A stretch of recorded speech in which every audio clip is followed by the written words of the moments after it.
And action. Hi everyone. Hello, DHL Queens. Welcome to Doctoring Alive. This is the first episode. I don't know how I feel. Excited. Yeah, I'm just like, oh my god, it's finally happening. Yes. Welcome. My name is Dr. Ademide. My friends call me Dr. A.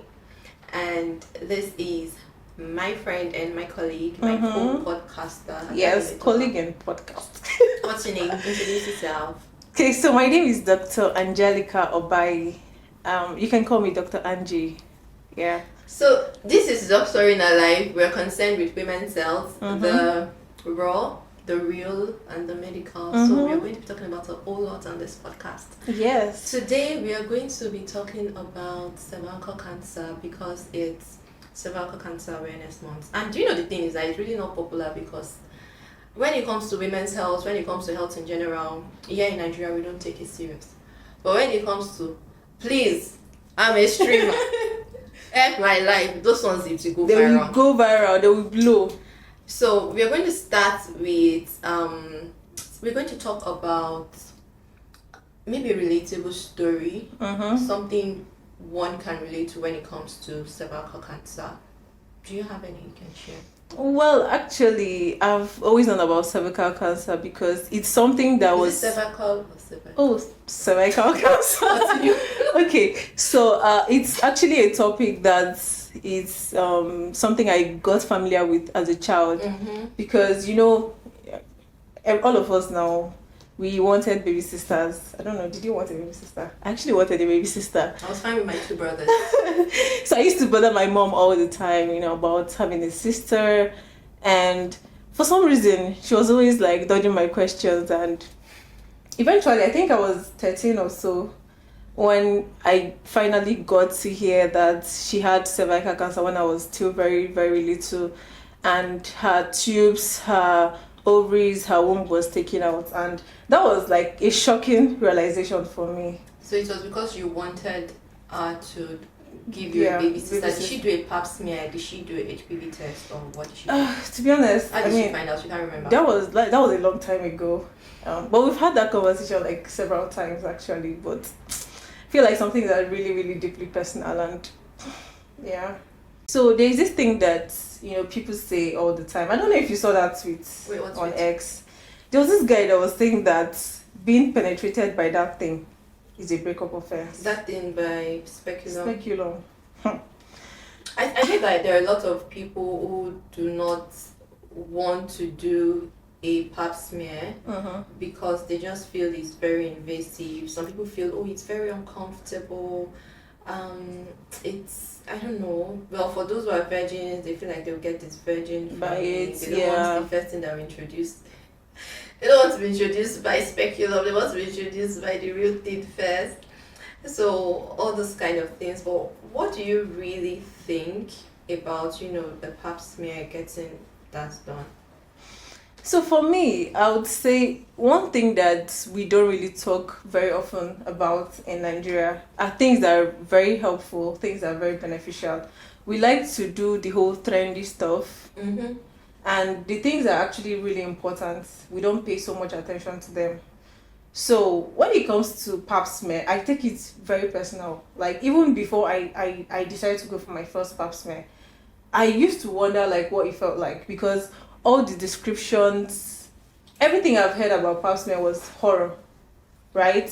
And so I would say the first experience may not necessarily be as scary as you think it is. So the speculum comes in different sizes, to be honest. So when you go there, you can actually tell the person, the nurse, the scientist taking your sample that, this is your first time and you don't know how you feel about it. And then they can show you different sizes of the speculum, and then you get to choose the one that you're most comfortable with. And they also have like this lubricant that is applied to it. So I think that the fear is actually what we need to take away from the conversations we're having about pap smear tests and cervical cancer. And some people don't even want to do the old pap smear because they don't want to be seen as promiscuous. Because I know that there was someone like, no, I can't do a pap smear. Like, I'm not doing anything, so why would I let anything come inside me and all that?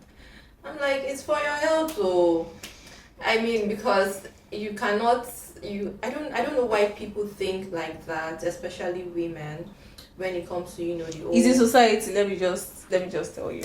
Mm, We have this purity culture, mm, and I think that our culture, as a country, the religion that is prevailing. In fact, across the major religions, actually, there's this purity culture that is expected of the woman.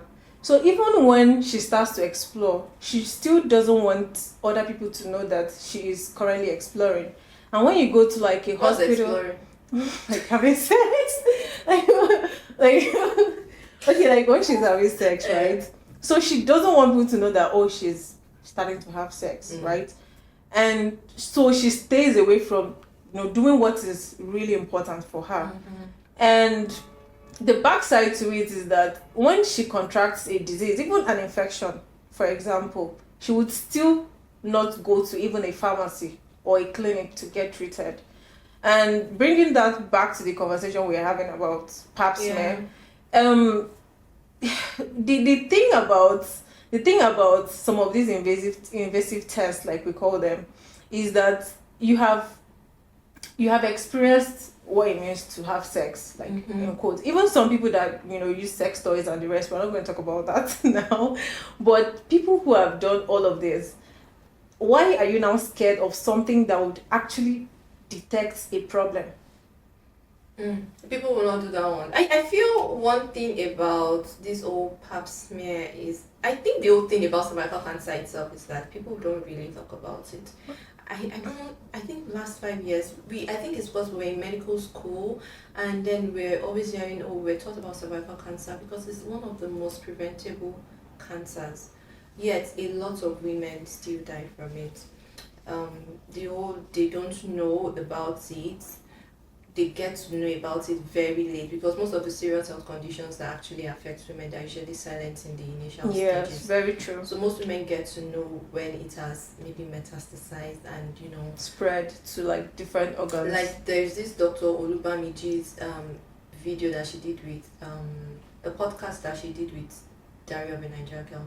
She was talking about her elder sister. Her elder sister died at 32 from cervical cancer. She had lived all her life. She didn't even know anything about the whole cervical cancer stuff. She just went to do a test because she was feeling somehow in a type of way. Then when she now did the scan, when she even did the scan, she didn't even check the results. She said she just mailed it to her uncle, and it was her uncle that told her that, oh, when her uncle saw the result that it's cervical cancer, and it had metastasized. And after suffering all her life, something that can actually be preventable with the HPV vaccine. A lot of women, we don't take cognizance. We are really not. We don't really take our health so We're not serious. proactive. We are not proactive when it comes to our health. And But when it concerns somebody else, your husband, your child, your sister, we are not proactive. So I remember when that video even went viral, a lot of people were saying, oh, okay, where can I go and get the HPV vaccine? Because the HPV vaccine is very important. Where can I go and get the HPV vaccine? You see, after that time, it just died down. I was even thinking that a lot of people will talk about, the government, will come up and everybody will just, start talking about, oh, talk about cervical cancer, talk about it more, but nobody did talk. Everything just died down. Even this one that is cervical cancer awareness month, a lot of people are not talking about it. People don't even know it is cervical cancer awareness month. It's when it gets to October, they remember it's breast cancer. But January, I don't know why we are not proactive about our health. And I think that's one of the reasons why we need to do this. We need to do this podcast because it's very important. One other thing I want us to talk about is the HPV vaccine. What have you gotten the HPV vaccine? Yes, I've actually gotten my HPV vaccine, and I actually like the fact that the government is trying to do something about it. It's just that I'm not sure. I'm not sure if they are actually doing what they say they are doing. I know it's free for the HPV vaccine is recommended for boys and girls. Yeah, so it's free between the ages of 9 to 14, but once you become sexually active, you have to cater for yourself. You have to cater for yourself. But even at that, I didn't get the HPV vaccine when I was 9 years old or when I was. They just introduced it now. They just introduced it. I didn't get it, and there are a lot of people too who have not still gotten it, and I don't know, people won't really. I don't know why people are not proactive. Well, I don't even know waiting I go talk again. But then, for those of us who are sexually, I say those of us. I mean, for those Yes. people who are sexually active. So you're saying you're not sexually No, active, Dr. I'm David? not married. So for those people who are not sexual, for people who are sexually active, I mean, it's recommended you get the HPV vaccine. I think up to the age of 45. Yeah, 45 for. So you for take women. 3 doses. The first dose at contact, second dose in 4 weeks. Some people say 4 to 8 weeks, and the third dose at the 6 months. 6 months, yeah. HPV vaccine is actually quite expensive. It's expensive, oh. But The time I wanted to get my own was how many years ago? 3 years ago. And at that time it was, I think, 15K ish. now it's between 40 to 95,000 naira. It's crazy. Per dose, not for the. And you need like 3 doses. So that's one of the things we are also talking about, because what is the minimum wage in Nigeria? A lot of people earn less than 250k. So if I'll now That 50K is a stretch. I'll now say that I will use 75,000, I'll be 90,000 or 90,000 to buy 40,000 to a get. shot of the vaccine. But we still need to get it, because some people will still save that money for Ashwebi. But I know that some NGOs actually give it for free or at discounted prices. I know that the Medical Women Association of Nigeria, when they have their campaigns, they actually, do the pap smear test and the vaccine thing. They actually do the pap smear. I think you just pay a very, very little amount, and sometimes they do it for free. Yes, Yes. actually. That pap smear, did we really talk about how often you should do a pap smear? Oh, And okay. you can also do an HPV test. Do you want to tell us? Okay, so the pap smear test is a test that once a woman gets to 21, even if she has had sex like 5 years prior to that, right? Once you've had sex as a woman at any point in your life, by the time you get to age 21, you should actually start having a pap smear test. And it's a test that you repeat every 3 years. Yeah. And there's also this other one called the HPV DNA test that you do Mhm. every 5 years. But I don't think it's as common in A Nigeria. lot of people don't do that HPV, Mhm. and I think you can do it together with the pap smear. Yes, That's why they you call it the actually can. co-testing, but a lot of people don't do it here, because the pap smear will show you the extent of the damage, but the HPV test will actually show you which HPV, the cause, what is causing the The virus, strain. which HPV, yes, the strain exactly. But we don't really do that one. It's just the pap smear. Everybody, when people come see me in the clinic and they want to get the HPV or they want to get the HPV vaccine, I'll tell them that, oh, have you gotten a pap smear before? They say no. Okay, do a pap smear. By the time your result is out, by that time you'll be coming for the second dose. So I recommend, if you can also do the co-testing, I mean the HPV DNA test together with it, perfect.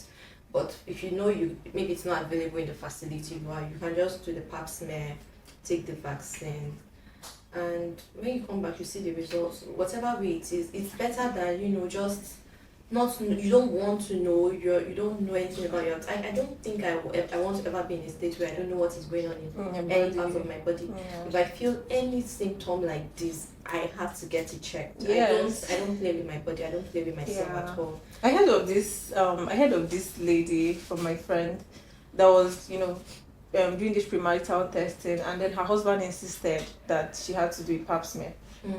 So the girl went for the pap smear test, and when the result came out, it was jarring for the both of them because they had already fixed date for their wedding, and it turns out that she had the cancer. Strain. Yes, no, she had the cancer. She didn't do the HPV DNA She test. did the She did the pap smear, yes. So they were already malignant changes. Anyway, So they had to pause the wedding plans. She went for treatment. It was emotionally draining for like everybody. Imagine telling your families that, oh, this wedding we're not doing it. We're not gonna do it now. Reminds me of when I was in school that I was in oncology, when I was rotating through oncology department. This lady had just gotten married at 40 years, and she just came to the oncology clinic. She was crying. She said that she just got married at 40 years. Maybe like 2 months after the wedding, she and her husband were, playing foreplay, and her husband noticed a lump in her breast. So her husband said, no, just go get it checked. And then they told her that it came out as cancerous. Breast cancer. Yes. Hmm. And the old treatment, she has never had a child. Now she has to stop fertility, and maybe any fertility plan, she has to stop it and all that. It's it's going to help in the long in run. the long run, but I mean, it's imagine if they never got it checked. Imagine if they're like, oh, it's going It's to nothing. disappear, it's nothing, or you apply holy water and people use holy water to wash down there. Wash it. Wash down there now. Holy Yes, water, no. okay. How? Am I the only one that knows what? Today we have a lot to unpack here. Anyway, so Are you sure you don't want us to talk about that? well, some people use holy water to wash down there. Like if you notice, instead of going to the hospital, they go to meet someone like a pastor and all that. That one prays over the water. Like say, when you drink, am I being dramatic? You drink it, then you now use it to wash. It will disappear. Take. That's strange. No, for real, because I feel like sometimes, not all the time though, our religious leaders actually contribute to the problems. They do, because why will you say as a 20-something years old you want to go and do pap smear, you want to take HPV, all those kind of things. People associate it with promiscuity. I'd be like, I know I'm a Christian. I don't understand though, but I feel my sister. It's just, for me, it's also a way to control people, right? I feel like if women know the right things, they can actually make the best decisions for themselves.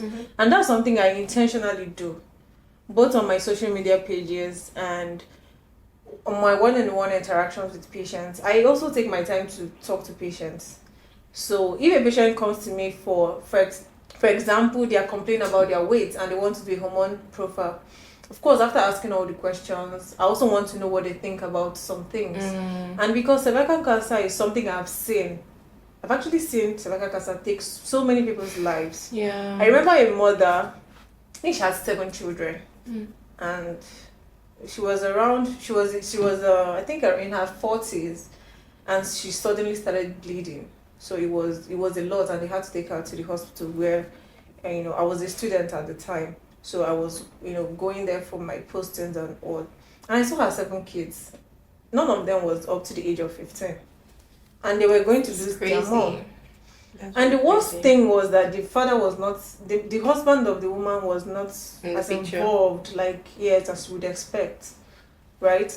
So I think that most of these conflicts, when it comes to deciding on what to do for their health, and for a woman, is actually something that most of them cannot control. Because when you look at the financial aspect, for example, if a woman is burdened with taking care of the home, which is what most Nigerian women do, so any money coming into her hand, she's thinking of the meals, children. She's thinking of the clothing, school fees, and her health is like the last thing on her mind. So even when she has a symptom, she will try to downplay it, right? And so the next best option is actually to go to a prayer house or to go to the pastor, and then hope is something that we love. Faith, we love faith, just we love hope. So I understand the part of miracles, but please. Yes. Someone told me something that God, it was then was it 2020? I just watched it. It was a man saying that then he said God heals in 3 ways. It can be miraculous, just healing you through miracles. You're miraculously healed. The second way he heals you is through medicine, and the third way he heals you is by calling you home.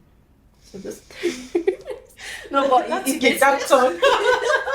What is it's 3 ways? So that was like okay, no, that's all the second way for now, but I get, but it's just those 3 ways.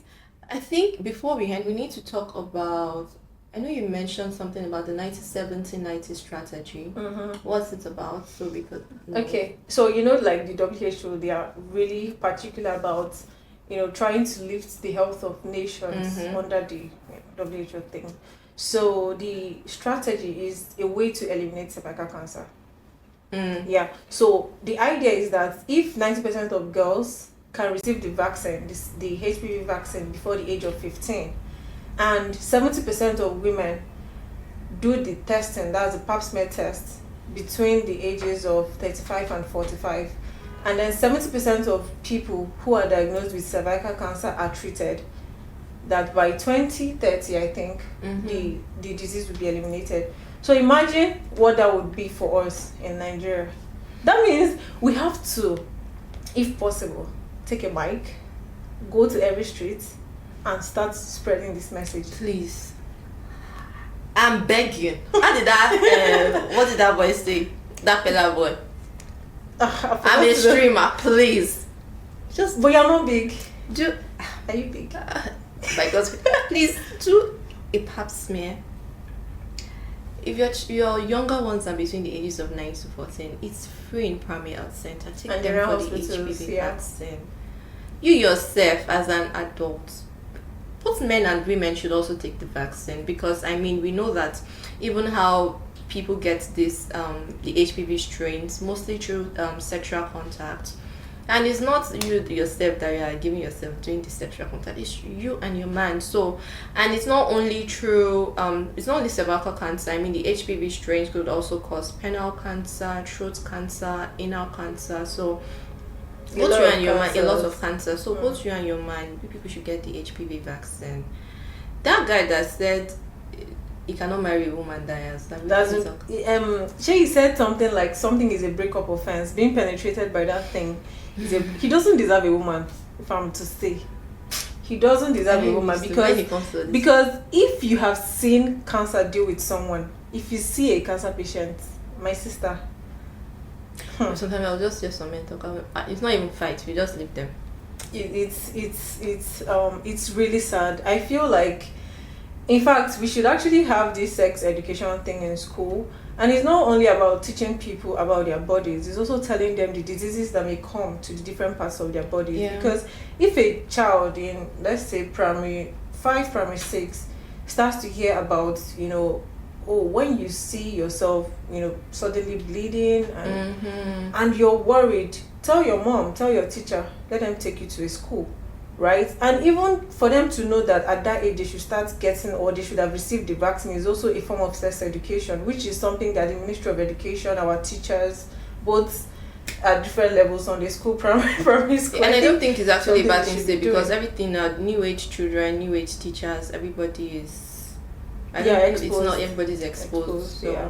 I think that works. Is there any other thing we need to talk about cervical cancer? I think you just tell them to go and get vaccinated and do their pap smear. What else before we and follow our podcast, right? Yes, please follow us. Thank you. We are new. We are not new. We are big. We are big. Airpods, please. Okay, follow us. We have more exciting topics coming your way. Yes. So thank you so much. I think this first episode was not really bad. It wasn't bad at all. We did well. See ya, guys. Next week we drop every Friday. Yes, every Friday of every week. Happy producer. Every Friday. Yes, so every Friday of every week. You did not say anything. Every Friday, and we are on YouTube, on Instagram, on TikTok, Spotify, Apple Podcast. In fact, anywhere you get your podcasts, we are there at Doctoring Her Life podcast. Before this clock stops raining, let me just say it. You can't say it. Clock it. Thank you so much, guys. Stay healthy, stay fabulous, and see you next time. Bye.